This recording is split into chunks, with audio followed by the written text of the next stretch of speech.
အားလုံးပဲမင်္ဂလာပါဒီနေ့မှာတော့ဘဝမှာစာအုပ်ကိုအကျိုးရှိရှိဘယ်လိုဖတ်ရမလဲဆိုတာကိုပြောပြပေးသွားမှာပဲဖြစ်ပါတယ်အကျိုးရှိရှိစာအုပ်ဖတ်နည်းများဆိုတာကသင်ခန်းစာအနေနဲ့ဖတ်ပြီးဆုံးတာမဟုတ်ပဲဖတ်သည့်အချိန်တိုင်းမှာတန်ဖိုးရှိအောင်အသုံးချနိုင်ဖို့အတွက်ဖြစ်ပါတယ်လူတဦးရဲ့အောင်မြင်မှုထဲမှာစာအုပ်ဖတ်ခြင်းကအရေးကြီးတဲ့အခန်းကဏ္ဍထဲမှာပါဝင်နေပါတယ်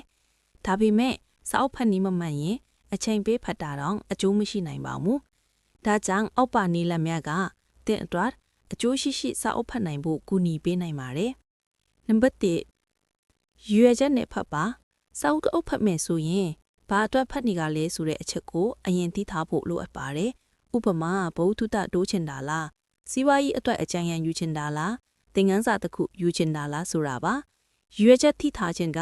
သင်ဖက်ရမှာအရေးကြီးတဲ့အချက်လက်တွေကိုအာရုံပိုစိုက်နိုင်စေပါတယ်နံပါတ်2အကြောင်းအရာအနက်သိဖို့ပြန်ဖတ်ပါတခါဖတ်ပြီးနောက်လည်မဲ့စာအုပ်ကမရှိပါဘူးအထူးသဖြင့်အင်္ဂလိပ်စာအုပ်တွေဒို့မဟုတ်သင်ခန်းစာများပါဝင်တဲ့စာအုပ်တွေဖြစ်ရင်တစ်ကြိမ်ဖတ်ပြီးနားမလည်ရင်နောက်တစ်ကြိမ်ပြန်ဖတ်ခြင်းက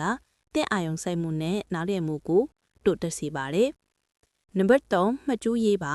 ဖတ်နေချိန်မှာအရေးကြီးတဲ့စာကြောင်းများအတွေးများကိုမှတ်ကျူးတင်ထားခြင်းက memory of under အကောင်းဆုံးပဲဖြစ်ပါတယ်နောက်ပိုင်းပြန်ဖတ်ခြင်းတဲ့အခါအတူရုံနဲ့ပြန်သုံးနိုင်တဲ့အတွက်ထီအောင်မှုကိုမြင့်တက်စေပါတယ်နံပါတ်4နေ့စဉ်အချိန်သတ်မှတ်ပြီးဖတ်ပါဖတ်ခြင်းတလောက်မဟုတ်ပဲအချိန်သတ်မှတ်ပြီးတစ်နေ့လမိနစ်30 40ပဲဖြစ်ဖတ်နေခြင်းကအကျိုးရှိအောင်ဖတ်နိုင်တဲ့အလေ့ကျင့်ဖြစ်လာစေပါတယ်စာဖတ်ခြင်းဟာစိတ်အပန်းဖြည့်စေသလိုအသိဉာဏ်ကိုလည်းတိုးတက်စေပါတယ်နံပါတ်5ဖတ်ပြီးနောက်သုံးသပ်ပါစာအုပ်ဖတ်ပြီးနောက်ဒီစာအုပ်ကဖတ်သင်ပေးနိုင်တယ်လေအဲ့ဒီသင်ခန်းစာကိုဘယ်လိုအသုံးချနိုင်မလဲဆိုတာတွေကိုမေးပြီးသုံးသပ်ပါဒီလိုလုပ်ခြင်းကသင်ဖတ်ခဲ့တဲ့အကြောင်းအရာတွေကိုလက်တွေ့အသုံးချနိုင်အောင်ပြောင်းပေးနိုင်ပါတယ်နံပါတ်6စိတ်ဝင်စားတဲ့အမျိုးအစားကိုရွေးပါလူတိုင်းမှာစိတ်ဝင်စားတဲ့အကြောင်းအရာတွေကခွာခြားတတ်ပါတယ်ကိုစိတ်ဝင်စားရာနဲ့ဆက်နွယ်တဲ့စာအုပ်တွေဖတ်ခြင်းကတိုးတက်မှုနဲ့တပြိုင်နက်စိတ်ကျေနပ်မှုကိုပါရရှိစေပါတယ်နံပါတ်9ဖတ်နေတဲ့အချိန်မှာဖုန်းကိုလုံးဝမကြည့်ပါနဲ့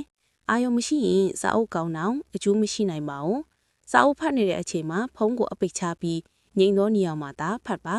ဒါကစာအုပ်ထဲဝင်သွားတဲ့အတိုင်းစိတ်အေးပြီးနားလည်နိုင်စေပါတယ်စာအုပ်ဖတ်ခြင်းဟာဉာဏ်တိုးဖို့တာမကကိုယ်အတွေးခေါ်ကိုပြောင်းလဲနိုင်တဲ့အလေ့အကျင့်တစ်ခုလေးဖြစ်ပါတယ်အကျိုးရှိရှိဖတ်တတ်သူကအောင်မြင်တဲ့သူတစ်ယောက်ဖြစ်လာနိုင်ပါတယ်အားလုံးကိုကျေးဇူးတင်ပါတယ်